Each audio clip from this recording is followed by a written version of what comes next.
ഒരിക്കൽ പോകാൻ മടിച്ചിരുന്ന സ്ഥലവും എന്നാൽ പിന്നീട് പോകണമെന്ന് ഏറ്റവും കൂടുതൽ ആഗ്രഹിക്കുന്നതുമായിട്ടൊരു സ്ഥലം എന്ന് പറയുന്നത് നമ്മുടെ സ്കൂളുകളാണ്.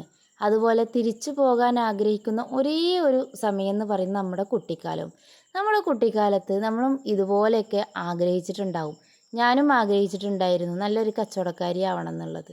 ഭാവിയിലെ യൂസഫ് അലിമാരെ കേട്ടോ നമ്മളിപ്പോൾ കണ്ടുകൊണ്ടിരിക്കുന്നത്.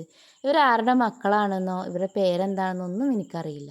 ഞങ്ങളുടെ സ്കൂളിലെ പരിപാടിയുടെ ഇടയിൽ 100ാമത്തെ വാർഷികത്തിൻ്റെ പരിപാടിയുടെ ഇടയിലാണ് ഇവരെ എനിക്ക് കാണാൻ കഴിഞ്ഞത് കേട്ടോ.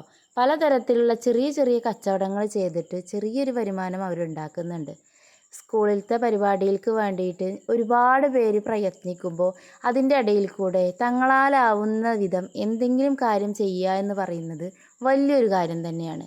അതിൽ ചെറുതെന്നോ വലുതെന്നോ നമ്മൾ മാറ്റി നിർത്തേണ്ട ഒരാവശ്യമില്ല. അപ്പോൾ ഞങ്ങളുടെ സ്കൂളിൻ്റെ പരിപാടിയിലുണ്ടായ ഒരുപാട് നല്ല നിമിഷങ്ങളുണ്ടായിരുന്നു. അത് നിങ്ങളുമായിട്ട് ഷെയർ ചെയ്തതിൽ വളരെയധികം സന്തോഷം.